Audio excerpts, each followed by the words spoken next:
Okay, magandang araw mga kapatid. Ito na naman ang inyong Brad Vlog. Natutuwa ako dito sa StreamYard kasi yung mga pinapanood kong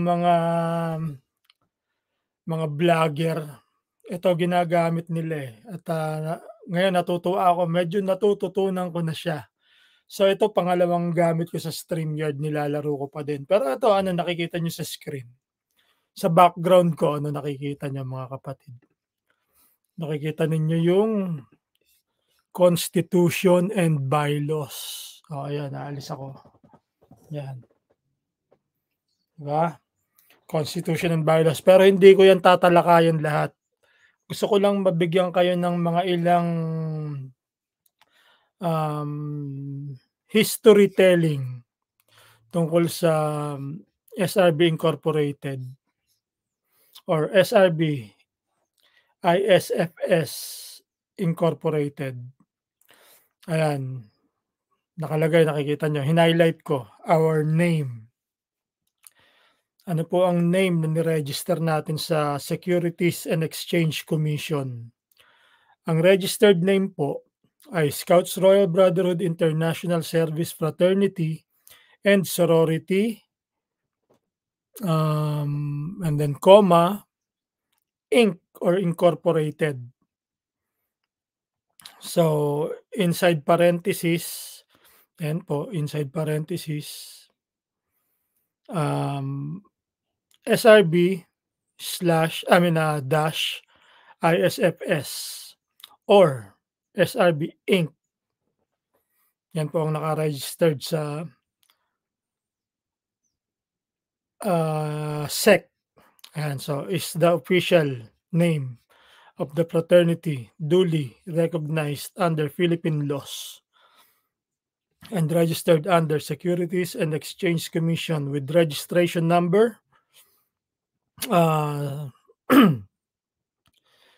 201511974, dated June 18, 2015. So ayan po ang history ng, nung irehistro po ang, SRB for the second time.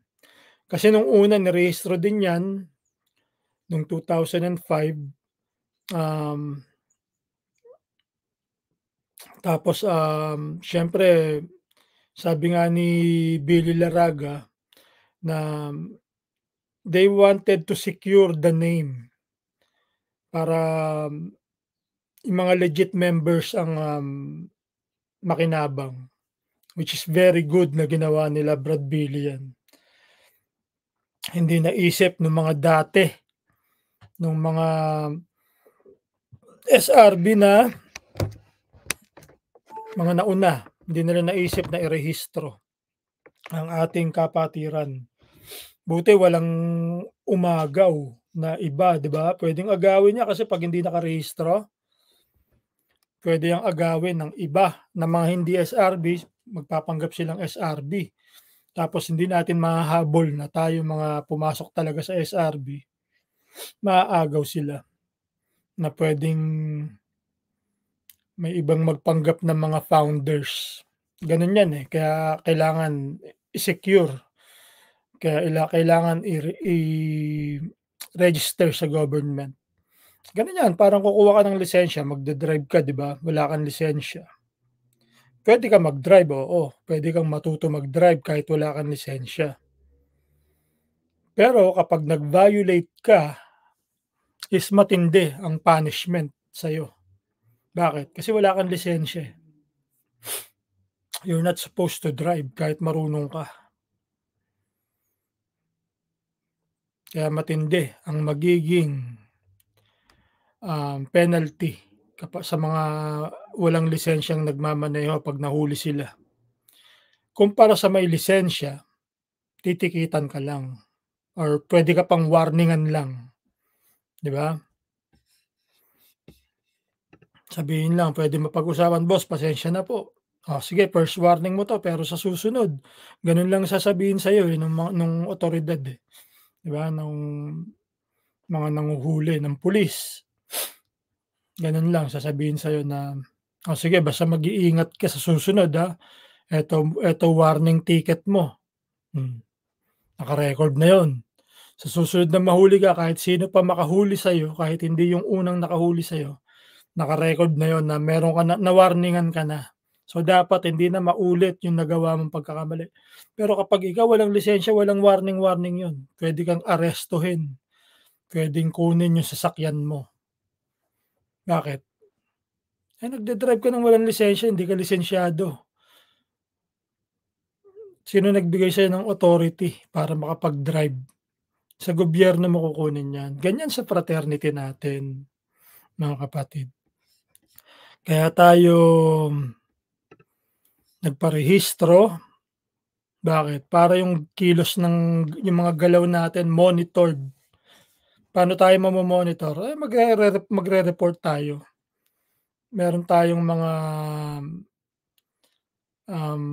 leaders na nakalagay diyan, naka-register diyan sa ano, sila yung mga mananagot kapagka tayo may ginawa.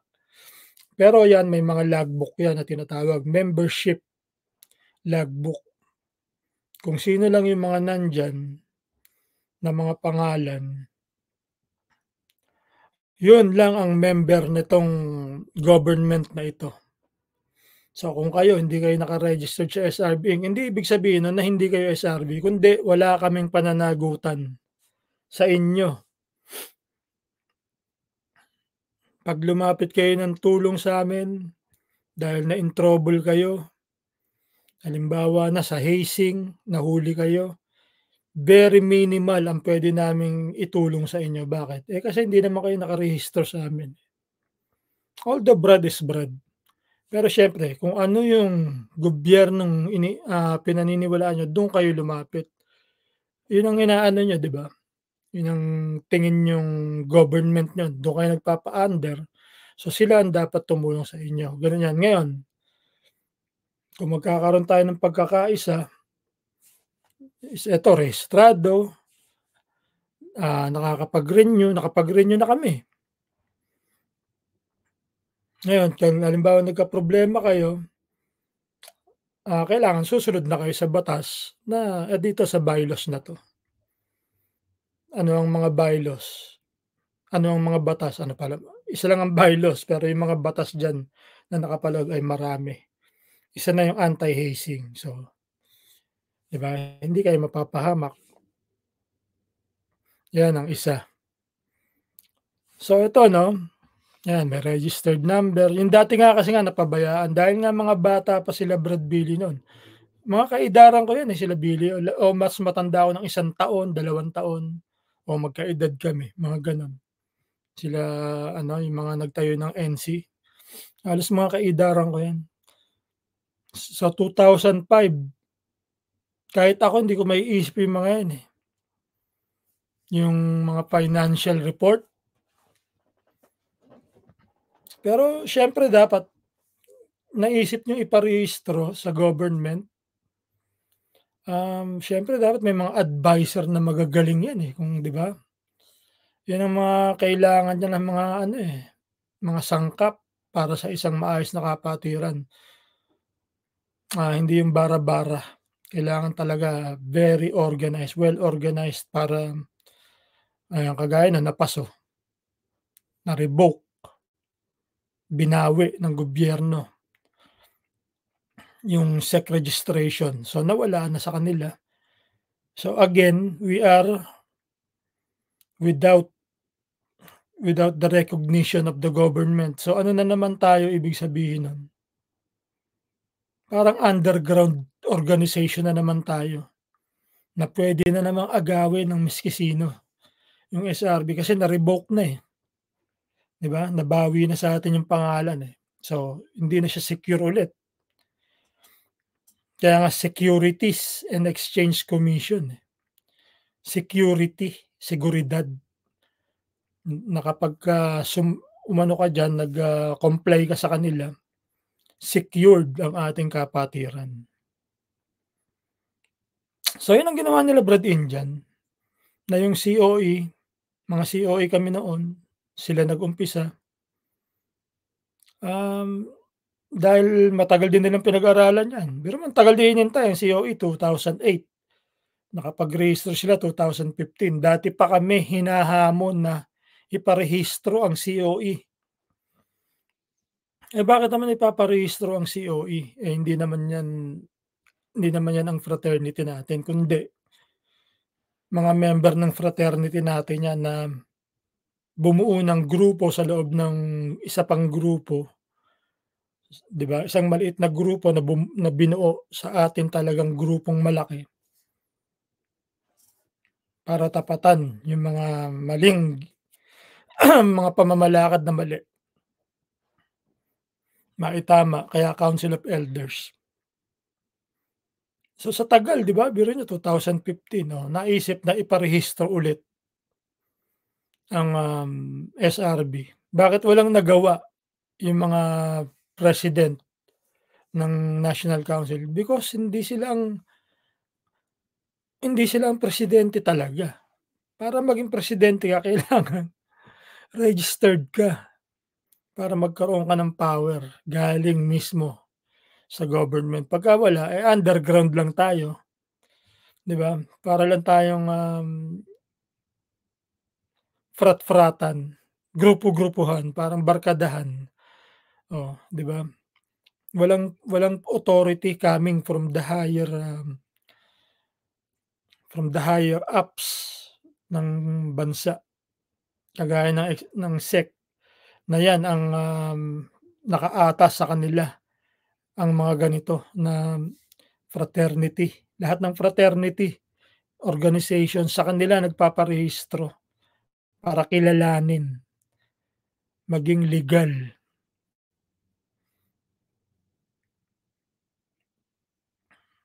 So, gano'n po ang, kahalagahan ng SEC na meron tayong SEC registration. Ang ganda nung ginawa nila Brad Billy kaso nga lang, dala ng kabataan, kakulangan pa sa experience is, hindi natin na napag-aralan maigi ang, mga hakbangin na dapat nating isinagawa.